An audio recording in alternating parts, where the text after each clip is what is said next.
If you want to learn the secrets of watercolor that nobody else is doing, then you need to watch this video.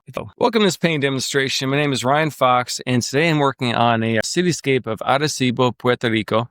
And I had the joy of visiting there in March of 25 for a couple of days. And I started this day, I think I left San Juan at like 4:30 in the morning and did sunrise on the beach. And then I drove into the city afterwards. And this is the view from the main plaza. So I had the beautiful sunrise light coming up here. And I started this painting with some strange colors. I started this as a demonstration in one of my classes in Raleigh. And I used Winsor yellow and I used manganese blue. And then the third color was Daniel Smith's Imperial Purple. Now, the reason why I chose Imperial Purple and manganese blue was manganese blue is a bluish color that leans a little bit towards the green side, has some yellow in it. But when you put it next to the Imperial Purple, what's going to happen because of color theory is the purple is going to make the blue-green look greener. It kind of negates the blue, which is something I love about colors and all playing around with colors. You're going to find the more you paint, you're going to find there really isn't like a pure yellow, a pure blue, a pure red. They always have something in them. They always lean one way or the other. And the more you paint, the more you're going to discover this. So I started with those three colors in the background. I did this a big wash. There's hardly any pure white in this painting at all. And then what I did is I took those three colors and I mixed like a medium value mixture. And I painted the buildings in the background. I did the trees. And what I'm doing now is I'm coming back into this, and this is the third layer on this painting. So I'm just going back and forth using those same three colors, and I'm just making darker mixtures. Now, when I'm making my darker mixtures, I'm constantly changing the color temperature. I'm not keeping it, the same thing. I'm not making it actually a neutral gray at all. I want to make it a little bit warmer in some areas, a little bit cooler in some areas. And I'm trying not to create patterns. When I paint like this, I'm always going back and forth, warm, cool, but then I'm always changing, so it's not patterns across the whole thing. And especially when you're working with the trees in particular, you don't want to make things symmetrical. I do lots of spattering. So I'll pick up a bunch of color with a squirrel mop brush and I'll just spatter it onto the trees. Then I'll throw a bunch of water on top of that because that creates asymmetrical patterns, which trees look like. You just have to be careful when you do that because you don't want to spatter into your sky. And you're going to see I go back and forth between my Richardson brushes for more details, less paint, less water. And then sometimes I'll switch back to the squirrel mop brush, which I've gone back to in this section. And I'm just putting down and the trees in the background closest to the church are going to be a little bit lighter. You can't really see that right now though, because I'm putting down a bunch of water. There's more water in the background area, so it's not going to be as dark when it dries. But of course, you can't see that until it dries. And when you do spatter, just cover over the sky so you don't spatter dark color into your sky. If you do spatter some dark color into your sky, use a clean paper towel. And if it's still wet, you can usually dab it and get it off. A little bit harder to fix later if it does dry. And just make sure that it's a clean paper towel, and that you're not going to be grinding dirty color into the sky. So I'm going into the trees, and I'm working on just putting in just some shapes.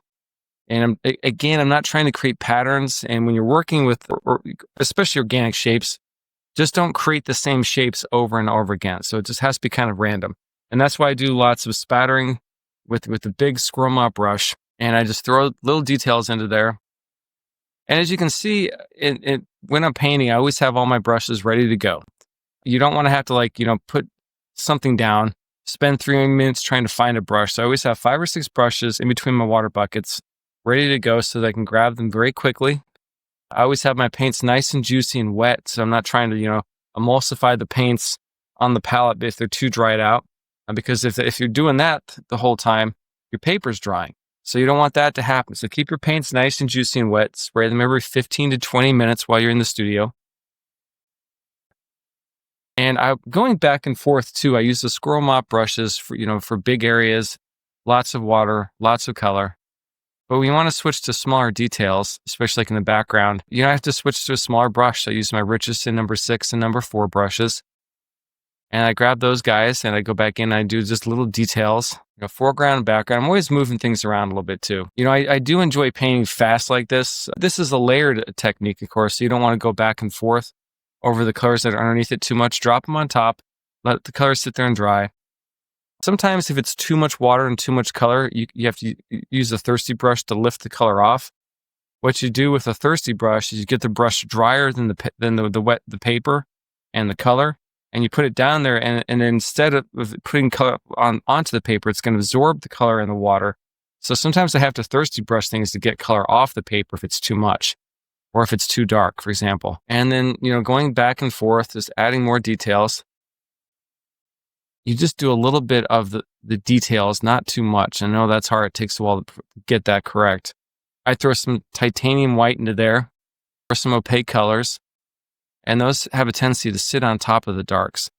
And there's nothing wrong with using opaques in your paintings, unless you're going to enter them in the Transparent Watercolor Society of America show, because they don't like that.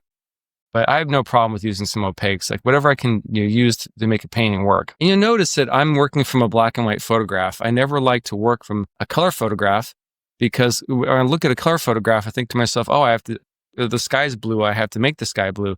When I'm working from a black and white photograph, all I'm thinking about are the values, the lights and the darks. And as long as the values work, the painting usually works itself. It doesn't matter if the sky is blue. The sky could be yellow. This sky is cotton candy, which is kind of crazy, but I think it kind of works. So I'm always working from a black and white photograph, and not trying to make it photorealistic. Just once the paint is dried, go back into it with just a little bit of water and go over it a few times, and that just softens the edge a little bit and gives you more of a sense of three-dimensional.